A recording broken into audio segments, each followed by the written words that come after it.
আসুন, মাহে রমজানের একটা ধারাবাহিকতা আছে। রমজান রোজা রাখা বা রোজা রাখার জন্য 4টি ধাপে আমরা রোজা রাখি। কয়টা ধাপে? 4টি ধাপে রোজা রাখা হয়। এক হলো অভ্যাসগত ধাপ। অভ্যাসগত দিক দিয়ে আমাদের আমরা রোজা রেখে থাকি। সেটা কেমন? প্রত্যেকটা মাসে 13, 14, 15 তারিখে রোজা রাখা। এটা একটা অভ্যাসগত রোজা, যাতে এই রোজাগুলো যদি কোনো বান্দা রাখে তাহলে তার জন্য মাহে রমজানের রোজা রাখাটা সহজ হয়ে যায়। সুবহানাল্লাহ। এবং যেই বান্দাটা প্রত্যেক মাসে 13, 14, 15 আইয়ামে বেজের রোজা যে রাখে, আল্লাহ পাক তার আমল নামায় 1 বছরের রোজা রাখার সব তার আমল নামায় দেওয়া হয়। সুবহানাল্লাহ। যে ব্যক্তি এই আমলটা করবে, এর এক আমল। তাহলে প্রত্যেক মাসে 3টি রোজা রাখলে তার আমল নামায় কি দেওয়া হয় ভাই? 1 বছরের পূর্ণ 1 বছরের রোজা রাখার সব দেওয়া হয়। এবং আরো একটা হাদিস, রাসূল পাক সাল্লাল্লাহু আলাইহি ওয়াসাল্লাম মাহে রমজানের পরে শাওয়াল মাসে 6টা রোজা রাখার ব্যাপারেও রাসূল বলেছে, যেই ব্যক্তি মান সামা রমাদান থুম্মা আতবাহু সিত্তাম মিন শাওয়াল কানা কাসিয়ামিদ দাহর, মাহে রমজানের রোজা রাখার পরে শাওয়ালের 6টি রোজা রাখো, তাহলে তোমার আমল নামায় 1 বছর রোজা রাখার সব দেওয়া হবে। সুবহানাল্লাহ। এই জন্য রোজা আমরা রাখি 4টে ধাপে। একটা হলো অভ্যাসগত। তাহলে এই যে আইয়ামে বেজের রোজা, এটা একটা অভ্যাসগত রোজা। এর মাধ্যমে আমাদের মাহে রমজানের রোজা, ফরজ রোজাগুলি রাখার অভ্যাস হয়ে যায়, কষ্ট হয় না। আগের থেকে একটু প্র্যাকটিস করলে ওই সামনের ধাপটা কষ্ট কম হয়, সহ্যের মধ্যে এসে যায়, অভ্যাসগত কাজগুলি সহজ হয়ে যায়। আলহামদুলিল্লাহ। আর দ্বিতীয় ধাপে হলো আদেশ। যেমন আশুরার রোজা আল্লাহ পাকের পক্ষ থেকে রমজানের রোজা আসার পূর্বে আল্লাহ পাক রসুলকে দিয়ে এই আশুরার রোজা রাখার জন্য আদেশ করেছে। রসুল বলেছেন, সুমু আশুরা ওয়া খালিফু ফীহিল ইয়াহুদ সুমু ক্বাবলাহু ইয়াওমান ওয়া বা'দাহু ইয়াওমান। তোমরা রোজা রাখো আশুরায় তোমরা রোজা রাখো। রসুল আদেশ করেছে, 2টা রোজা রাখতে বলেছে। আশুরার আগে একটা অথবা পরে একটা মিলিয়ে, আশুরা মিলিয়ে 2টা রোজা তোমরা রাখো, ইহুদিদের সাথে মিলিয়ে না যায়। এই রোজাটা আগে ফরজ ছিল, মাহে রমজানের রোজা ফরজ হওয়ার পূর্বে।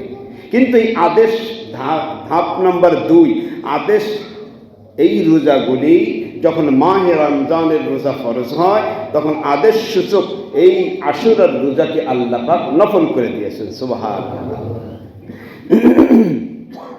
3 নম্বর ফরজ রোজা ইচ্ছে করলে রাখতে পারবে, এটা ধনীদের জন্য ছিল, পরিষ্কার হওয়ার পরে জেহেনে ঢুকাবো। 3 নম্বর ফরজ রোজা, কিন্তু ছাড় আছে। 3 নম্বরে কি? 3 নম্বরে ফরজ রোজা বলতে হবে। 3 নম্বরে কি? একটু ছাড় আছে। কি আছে? ছাড় আছে। এই ছাড়টা কাদের জন্য? ধনীদের জন্য। কিন্তু এই হুকুমটা এখন নেই, আগে ছিল। শুরুতে যখন নাজির হয় মাহে রমজানের রোজা, তখন ছাড় ছিল ধনীদের জন্য। হ্যাঁ, তুমি ইচ্ছা করলে, তোমার যেহেতু সম্পদ আছে, তুমি ফিদিয়া দিতে পারো। ফিদিয়া দিলেই তোমার রোজা রাখা আর লাগতেছে না। এটা কিন্তু পূর্বে প্রথম যুগে ছিল। এই জন্য আল্লাহ পাক কোরআনে পাকের মধ্যে বলেন, ইয়া আইয়ুহাল্লাযীনা আমানু কুতিবা আলাইকুমুস সিয়াম কামা কুতিবা আলাল্লাযীনা মিন ক্বাবলিকুম লাআল্লাকুম তাত্তাকুন আইয়ামান মা'দুদাত ফামান কানা মিনকুম মারিদান আও আলা সাফারিন ফাইদ্দাতুম মিন আইয়ামিন উখর ওয়া আলাল্লাযীনা ইউতীকুনাহু ফিদিয়া তুআমু মিসকিন। ফিদিয়ার সিস্টেম প্রথম যুগে ছিল। তাহলে 2য় নম্বর ধাপ হলো কি? ফরজ, কিন্তু ছাড় ছিল।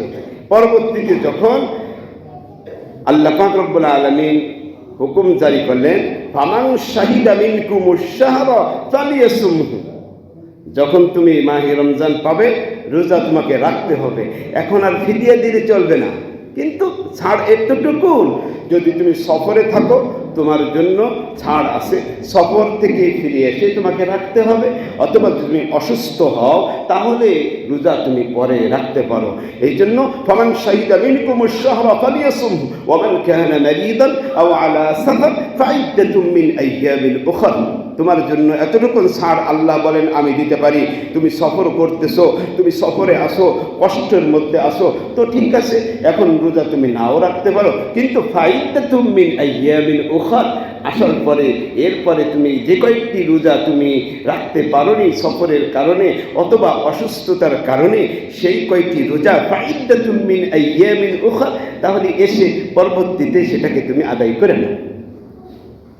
এই হলো 4 নম্বর রোজা। যে 3 নম্বর ফরজ কিন্তু ছাড় ছিল, 4 না আর ছাড় নেই, ফরজ রোজা। এখন ধনী গরিব উভয়ের উপরেই ফরজ।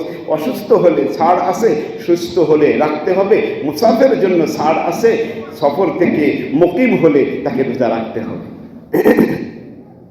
এই জন্য 4টা ধাপে আমরা রোজার অভ্যাস আল্লাহ পাক আমাদের করাইছেন, আর সেই ধাপ অনুযায়ী এখন সেই মাহে রমজানের রোজা এটি 4র্থ ধাপে ফরজ। ধনী গরিব সকলেই রোজা রাখতে হবে, এটা আল্লাহ পাক রব্বুল আলামিন ফরজ করে দিয়েছেন। ইয়া আইয়ুহাল্লাযীনা আমানু কুতিবা আলাইকুমুস সিয়াম, ও পাগল বান্দারা, ও ইমানদার বান্দারা, মুসলমান বান্দারা, তোমাদের উপরে রোজা ফরজ করা হয়েছে। কুতিবা আই ফরজা, কুতিবা আলাইকুমুস সিয়াম, তোমাদের উপরে রোজা ফরজ করা হয়েছে। আল্লাহ, এখন রোজা কেন ফরজ করা হলো? রোজা ফরজ করা হলো আমার বন্ধু, রোজা ফরজ করা হলো আমাদের গুনাহ মাফ করে দেওয়ার জন্য। সুবহানাল্লাহ, বলবেন না সুবহানাল্লাহ? গুনাহ মাফের জন্য মাহে রমজানের রোজা আল্লাহ ফরজ করেছেন। দলিল তিরমিজি শরীফ 38 নম্বর হাদিস, রাসূল পাক সাল্লাল্লাহু আলাইহি ওয়াসাল্লাম বলেন, মান সামা রমাদানা ঈমানান ওয়া ইহতিসাবা গুফিরা লাহু মা তাকদ্দামা মিন যামবি। রাসূল বলেন তিরমিজি শরীফে 38 নম্বর হাদিস, যে ব্যক্তি ঈমানের আশায়, সওয়াবের আশায়, ঈমানের সাথে সওয়াবের আশায় মাহে রমজানের রোজা রাখে, রাসূল বলেন গুফিরা লাহু মা তাকদ্দামা মিন যামবি, তার গুনাহসমূহকে আল্লাহ মাফ করে দেন। সুবহানাল্লাহ, সুবহানাল্লাহ। তাহলে কি পাইলাম? যে মাহে রমজানের রোজা রাখলে কি হয়? গুনাহ মাফ হয়। গুনাহ মাফের আরো রাস্তা আল্লাহর রাসূল আরো বলে দিলেন, এটাও তিরমিজি শরীফে 37 নম্বর হাদিস। রাসূল বলেন, মান কামা রমাযানা ঈমানান ওয়া ইহতিসাবান গুফিরা লাহু মা তাকদ্দামা মিন যামবি। যদি মাহে রমজানের রোজা রেখে তুমি তারাবি নামাজ পড়ো, তাহলে তোমার সমস্ত গুনাহ মাফ হয়ে যায়। সুবহানাল্লাহ।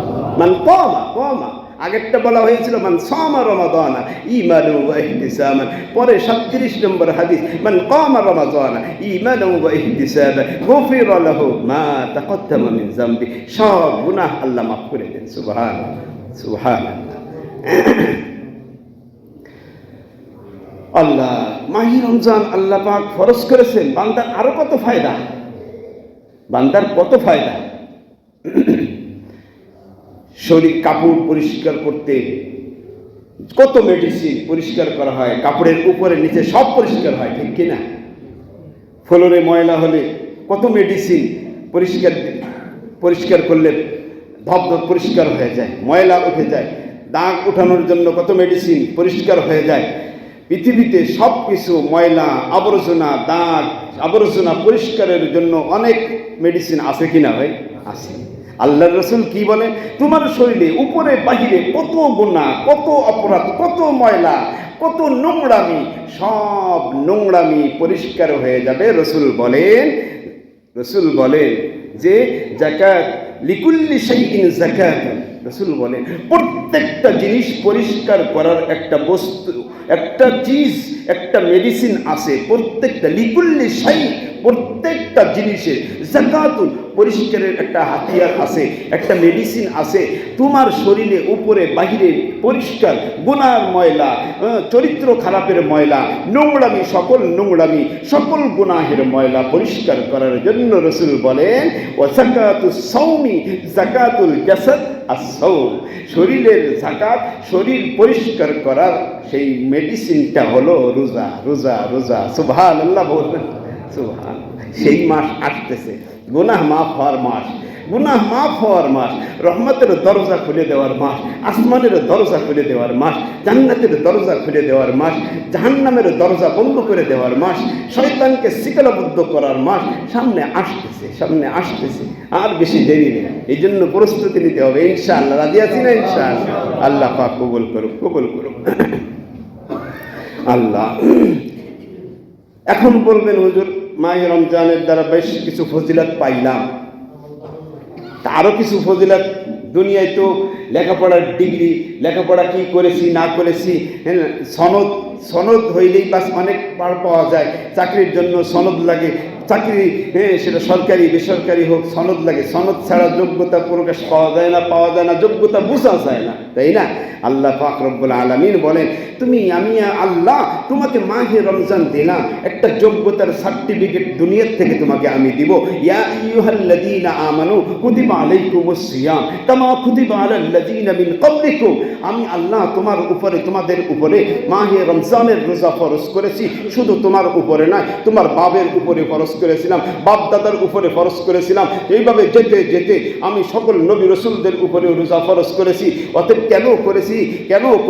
একটা সার্টিফিকেট দিব, একটা সনদ তোমাদেরকে দান করব।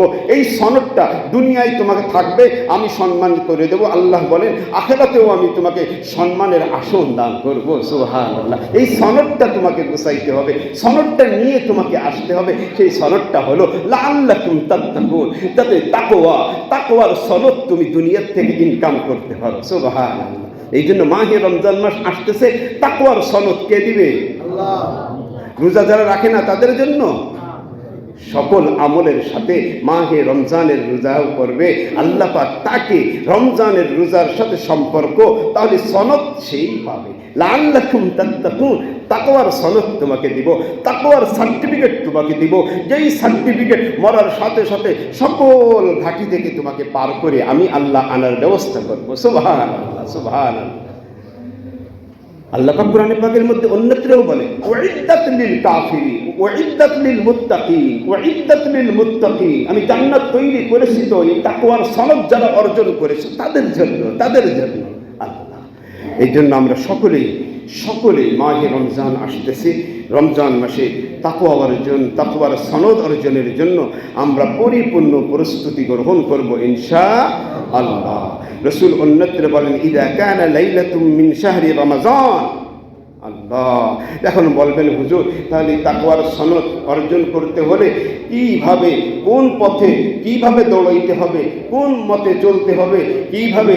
আল্লাহ পাক রব্বুল আলামিন রাসূলের মাধ্যমে জানান। قال رسول الله صلى الله عليه وسلم اذا كان اول ليله من شهر رمضان।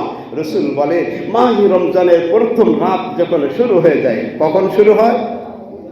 কথা বলে না, কখন শুরু হয়? মাহে রমজানের প্রথম রাত যখন শুরু হয়ে যায়। ইযা কানা আউয়ালু লাইলাতিন মিন শাহরি রমাযান, রমজান মাসের প্রথম রাত যখন শুরু হয়ে যায় তখন ইউনাদি মুনাদ, একজন ঘোষণাকারী ঘোষণা করতে থাকে। আল্লাহ পাকের হুকুমে ফেরেশতা ঘোষণা করতে থাকে। ইউনাদি মুনাদ, একজন ঘোষণাকারী ঘোষণা করে ইয়া বাগিয়াল খাইরি আকবিল, ও কল্যাণকামী, আগাইতে থাকো, ব্রেক করো না, আগাইতে থাকো, ইমানের লাইনে আগাও, আমলের লাইনে আগাও, রোজা রাখার লাইনে আগাও, তাকওয়ার লাইনে আগাও, রোজা রাখার লাইনে আগাও, কোরআন তেলাওয়াতের লাইনে আগাও, প্রত্যেকটা নেক আমলের লাইনে তুমি আগাও। চলতে থাকো, ব্রেক করো না, চলতে থাকো, আকবিল, চলতে থাকো। সুবহানাল্লাহ। আর আরেক শ্রেণীর কপাল পোড়া যারা আছে তাদেরকে কি বলে? ইয়া বাগিয়াশ শাররি আকসি, ও অকল্যাণকামী, একটু ব্রেক করো, আর সামনে আগাইও না। বহুত আগাইছো, বহুত দুষ্টমি করেছো, বহুত জুলুম করেছো, বহুত মুনাফিকি করেছো, বহুত অন্যায় করেছো, আর করো না। আপসি, ব্রেক করো, তো ব্রেক করো, তাহলে আর তুমি সামনে আগাইও না, আর আগাইও না। রাসূল বলেন যে আল্লাহ পাকের পক্ষ থেকে ফেরেশতারা ঘোষণা করতে থাকে। এই জন্য আল্লাহ পাক রব্বুল আলামিন আমাদেরকে সেই মাহে রমজান মাস সামনে আসতেছে, আমরা পূর্ণ প্রস্তুতি গ্রহণ করব, যাতে আল্লাহ পাক রব্বুল আলামিন মাহে রমজানের সকল ফাজাইল ফজিলাতগুলি আমরা অর্জন করতে পারি। গুনাহ থেকে বেঁচে নিজেকে জান্নাতের যোগ্য মুত্তাকির সার্টিফিকেট অর্জন করে সনদ নিয়ে রব্বে কারীমের দরবারে হাজিরা দেওয়ার তৌফিক ইনায়েত করুক। আমিন। ওয়া আখিরু দাওয়ানা আনিল হামদুলিল্লাহি রাব্বিল আলামিন। আসসালামু আলাইকুম ওয়া রাহমাতুল্লাহি ওয়া বারাকাতুহু।